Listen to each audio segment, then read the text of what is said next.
idol. So for today's video, ayan, at meron na naman tayong panibagong electric scooter na i-unbox. So by the way guys, dumating na pala yung matagal ko nang iniintay na electric scooter. Ito yung Mars 11 GT. Okay, so ito na pala yung box ni Mars 11 GT. So pagdating sa box guys, wala siyang naka-indicate. So ayan, quantity, model, so wala siyang specification sa box. So ngayon guys, i-unbox na natin siya para makita natin yung loob. So ito na si Mars 11 GT. Yan. So ito guys, kung makikita ninyo, meron siyang pinadalang freebies na vest. Yan, ganda. Mars 11. Alright.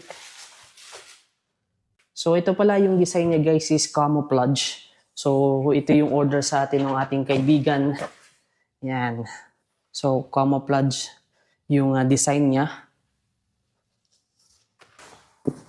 So ngayon guys, tatanggalin ko na yung mga styrofoam para ma-assemble ko na. So ang gagawin ko na lang dito guys is sisirain ko na yung box kasi wala akong katulong para i-lift yung electric scooter. Kasi medyo may kabigatan tong electric scooter na to. So start na tayo.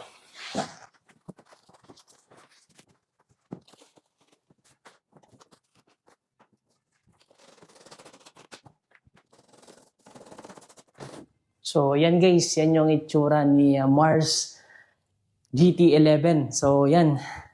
Ka-excite naman tong gamitin mga idol. So, panibago na namang i-review nating electric scooter. Guys, so dito i-assemble ko lang tong pinakang stem na to, yung sa handlebar. Tapos yun, pwede na natin siyang i-test. So, try natin i-assemble tong electric scooter na to.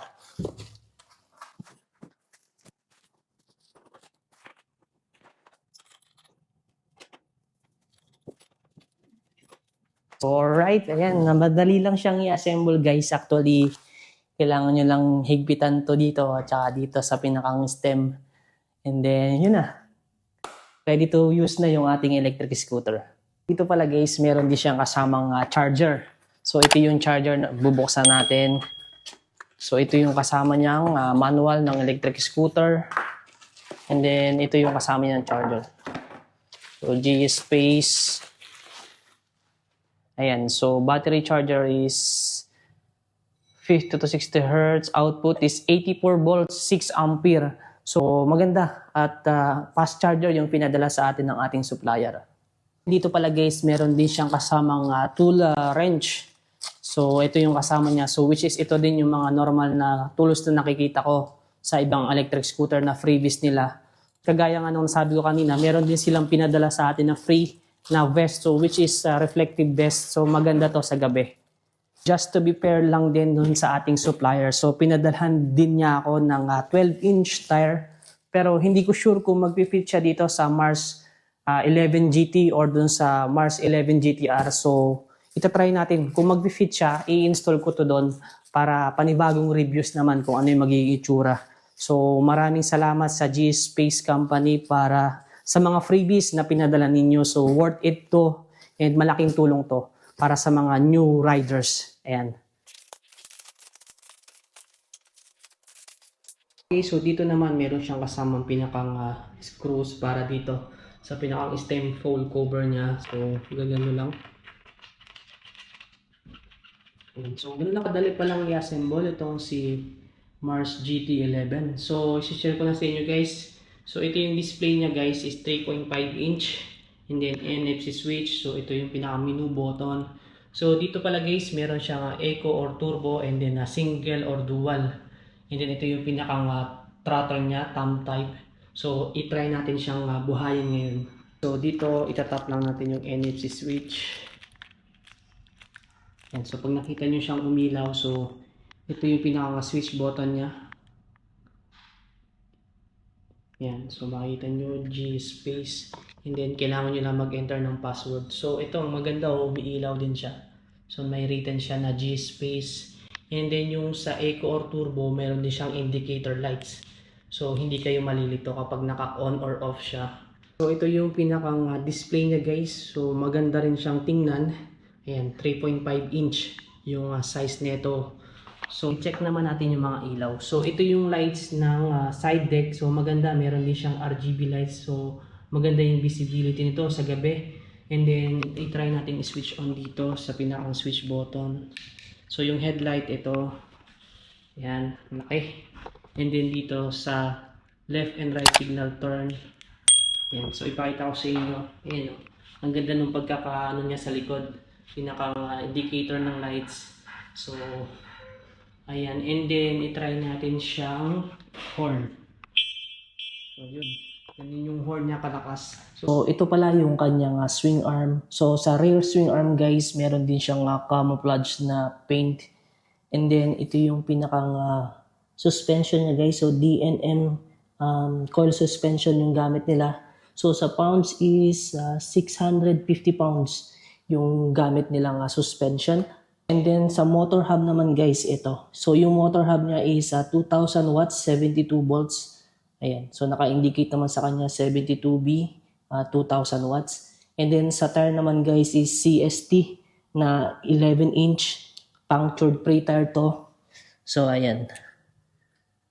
Okay, so ito pala yung kanyang front suspension. So makikita niyo ito guys, DNM semi-hydraulic suspension na ang gamit nila guys is 650 pounds, same lang sa likod. And then ito yung pinakang front view niya. So ayan, ito yung pinaka motor hub and then ito yung tire. So sa hydraulic brake, ang ginamit nila is not hydraulic brake naman. So fully hydraulic din to guys, pero dual piston. Ayan. So and then sa stand naman niya guys, ito CNC stand yung gamit nila. So adjustable yung height.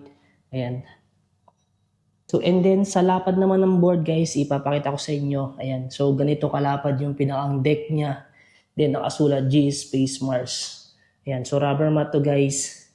Ngayon guys, i-try natin yung rebound niya nung suspension para ipapakita ko lang sa inyo.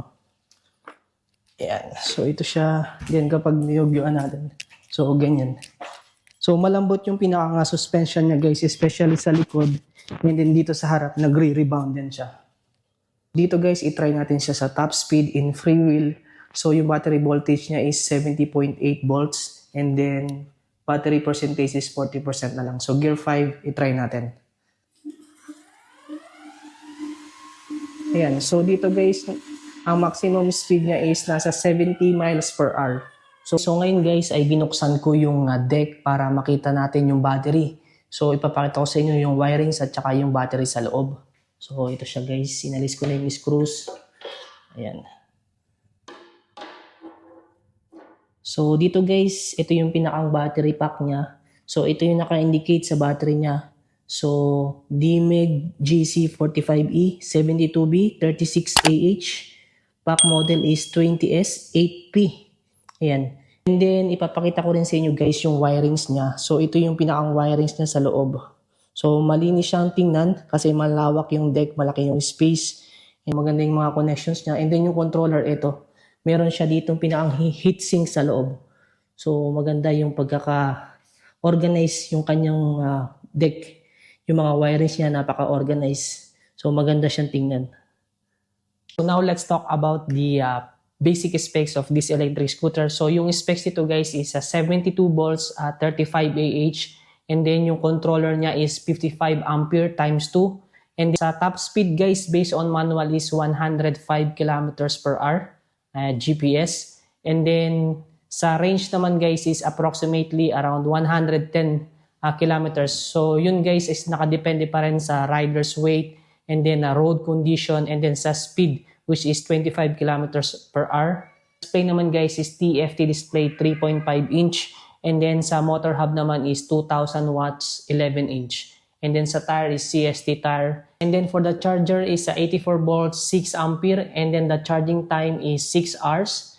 And then for the IP ratings is IP66.